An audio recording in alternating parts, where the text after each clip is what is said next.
Okay, so I decided to do another video. I had a good little spot anchor this on, and then I don't know, randomly after like 5 minutes it fell off on its own. So I'm trying to get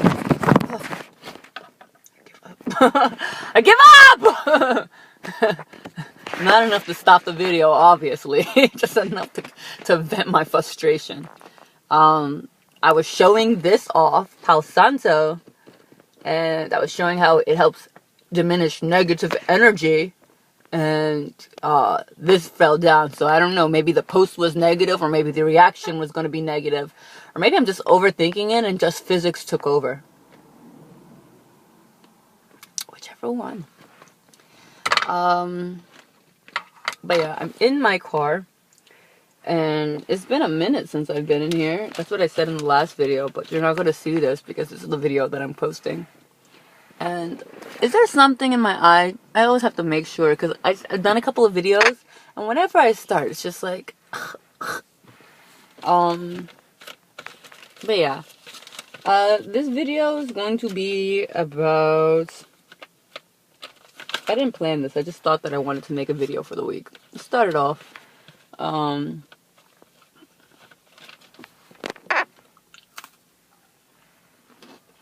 have to eat, I'm sorry. I can do this on any other time, but the sun is out right now before it goes down. I feel hungry right now, enough to eat after not being hungry for the longest, so gotta do it.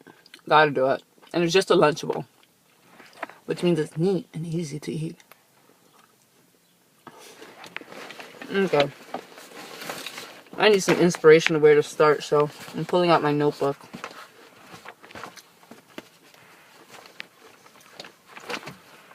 Put everything in this. Comprehensive approach is more useful. Nope, not it. Oh, I drew pictures. The reemergence of Bun Butthead. That's my little cartoon character. I'm gonna put her in my notes. Kind of express. Very good to keep a journal. And I like to draw in mine. I've always been a doodler. Even in school. Even in college, I would do a paper, and I would doodle on it, and I would turn it in.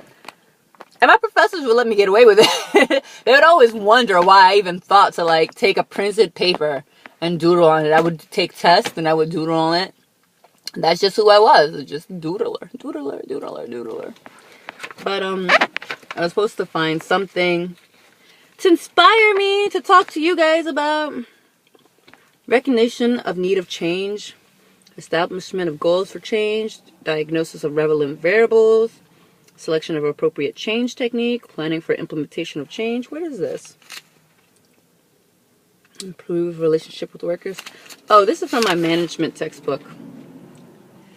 And how to get people to do things. But I did like the recognition of need to change. That was kind of a, that's a nice place to start, right?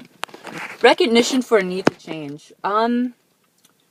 Life is ongoing, and nothing is fully constant. The only thing that is constant is the need for change. You've heard this.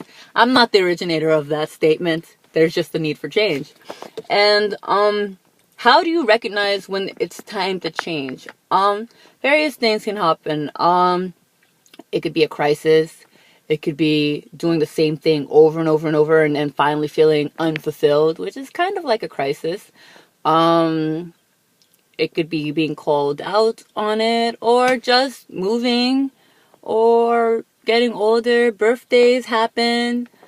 Life events happen. Maybe someone had a kid. Maybe something left. Someone died. And so you recognize the need for change. And when you recognize the need to change, you actually have to develop a goal. Very important. And there's this thing called SMART goals. And they're completely, it's probably the best way to set a goal. I always kind of make it free for. I tend to make things my own. So if I learn something, I learn the rules, and then I make it my own. So like with the SMART goals, Do I even remember what the acronym means? Time. You have to set a time. You have to establish a metric, a way to grade or base yourself off growing. Give yourself a timeline. You establish what you want to do. And I don't have my phone to Google. Because my iPhone, I don't know. There's something wrong with the port. It's just not charging. So I've been borrowing anyone in my family who lets me take their phone.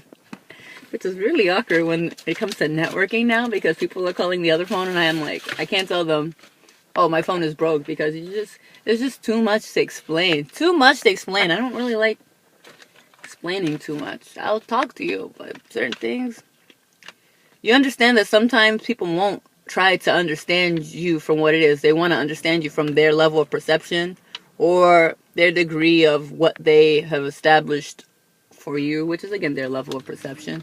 So sometimes it's better just to keep it to yourself.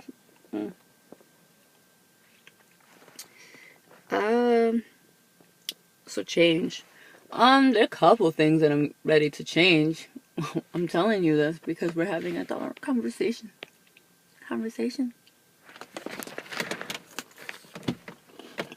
About to take this weave out. Man, 1, because it's hot. 2, it might be too long.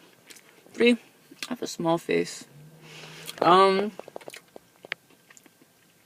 does that matter?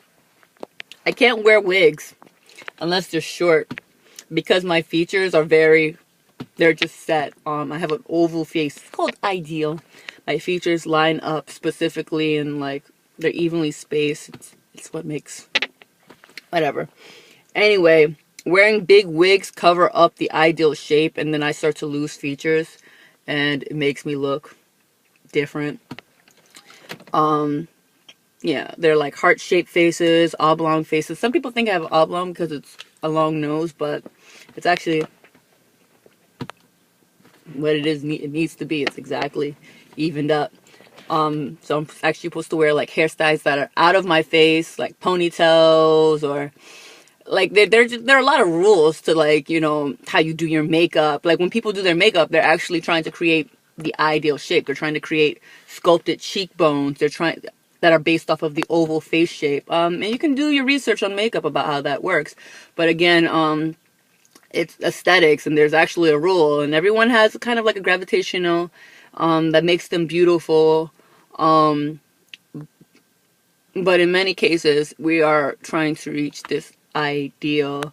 I guess the best way to describe it without like putting it all on me is actually saying, check out the Fibonacci rubric. It actually determines, it helps you understand aesthetics and how things are calculated to be evenly spaced. And it helps us determine why we find things unattractive and attractive. And that's just aesthetics. And Aristotle and a lot of philosophers wrote about that.